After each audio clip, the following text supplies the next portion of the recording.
Proyecto Integrador Final de Bioquímica, tema composición corporal y metabolismo energético en mujeres con exceso de peso. ¿Qué es la obesidad en mujeres? Sus generalidades.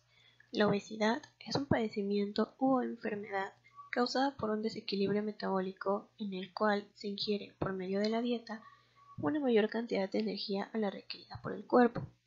Esto ocasiona una serie de alteraciones endocrinas y metabólicas.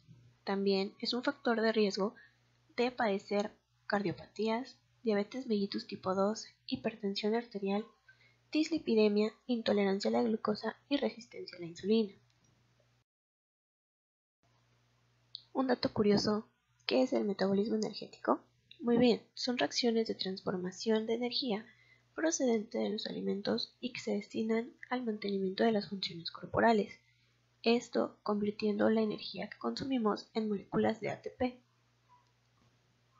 Objetivos generales: identificar los aspectos básicos presentes en una mujer con exceso de peso, conocer el metabolismo energético en mujeres con exceso de peso. Específicos: identificar cómo se afectan las rutas metabólicas en caso de una obesidad, analizar las posibles patologías que se pueden presentar y comprender los procesos metabólicos que influyen en una mujer con exceso de peso.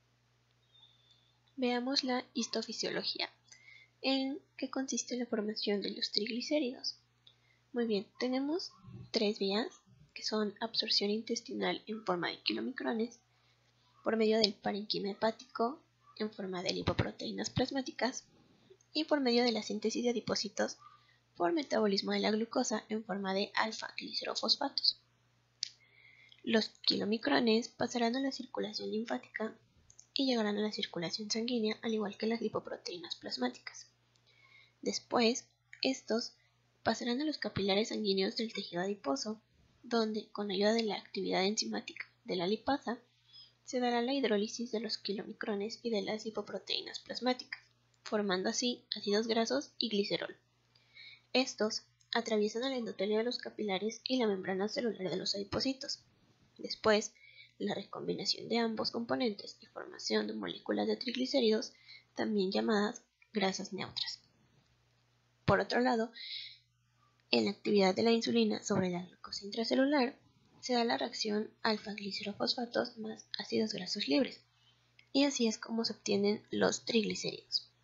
Es importante mencionar que durante el ayuno prolongado, las células adiposas, también llamadas adipocitos, liberarán gradualmente los lípidos almacenados para obtener energía, y la gota de grasa central en la célula irá disminuyendo de tamaño. Veamos la resistencia a la insulina. Muy bien, al tener resistencia a la insulina, el nivel de glucosa en sangre libre aumentará.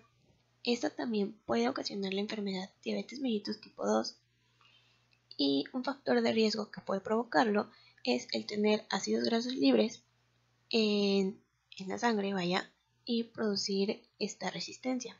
Veamos el esquema.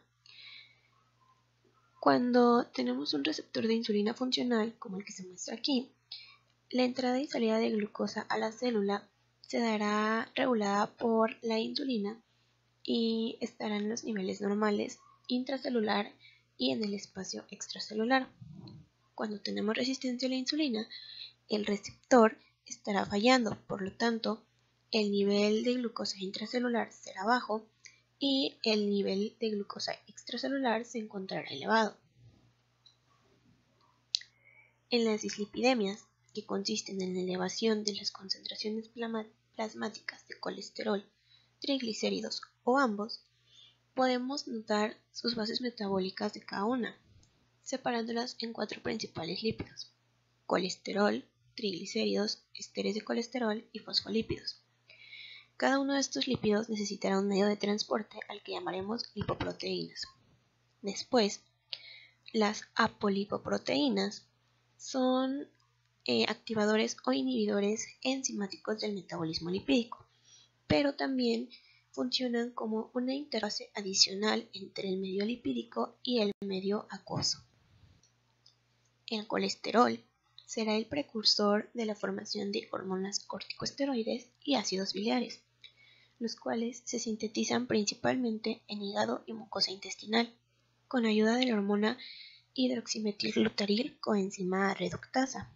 Después, cuando tenemos exceso de ácidos biliares o de hormonas corticosteroides, estos se van a transformar en ácido graso o un éster de colesterol, el cual será excretado por medio de los hepatocitos hacia el intestino, donde se convertirá en ácido biliar.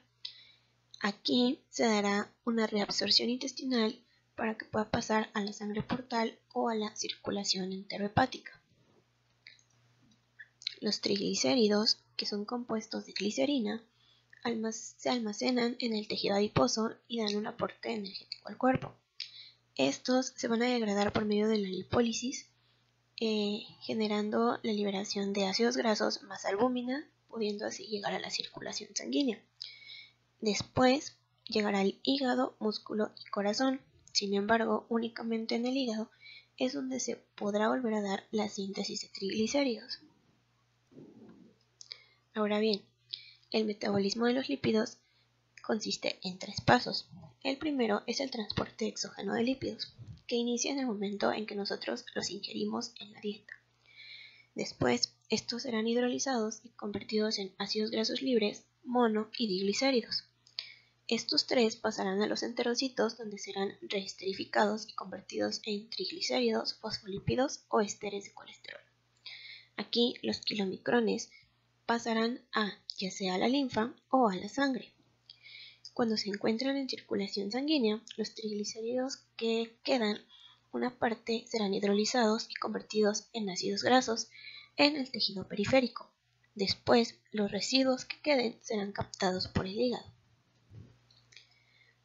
En el transporte endógeno de los lípidos es donde continúan los triglicéridos que fueron captados por el hígado y se convierten en ácidos grasos, que nuevamente darán lugar a triglicéridos o a colesterol.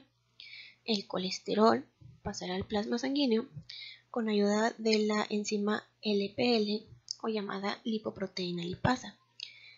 Tiene 2 vías: convertirse en IDL, que son lipoproteínas de densidad intermedia y absorbidos por el hígado, o en LDL, que es mejor llamado como colesterol malo, y es una lipoproteína que transporta la mayor cantidad de colesterol al cuerpo. Este colesterol plasmático y en tejidos se convertirá después en ésteres de colesterol. Por último, el transporte inverso del colesterol se dará en el hígado e intestino con ayuda de las proteínas o lipoproteínas HDL. Pasarán a la circulación sanguínea y aquí tiene 2 vías: el exceso del colesterol en sangre o ser transportados por las lipoproteínas. Sin embargo, en ambos casos culmina con la eliminación vía biliar. Por último, tenemos las conclusiones del tema. De acuerdo a lo mencionado en diversos artículos de investigación, los problemas de exceso de peso en mujeres se deben a un aporte energético mayor al necesario, o más bien al requerido en la vida cotidiana. Tomando en cuenta el punto anterior, se sabe que el hecho de padecer exceso de peso, algo comúnmente llamado sobrepeso u obesidad, provoca deficiencias metabólicas de manera indistinta entre hombres y mujeres, ocasionando así el llamado síndrome metabólico, entre muchas otras patologías que se le relacionan.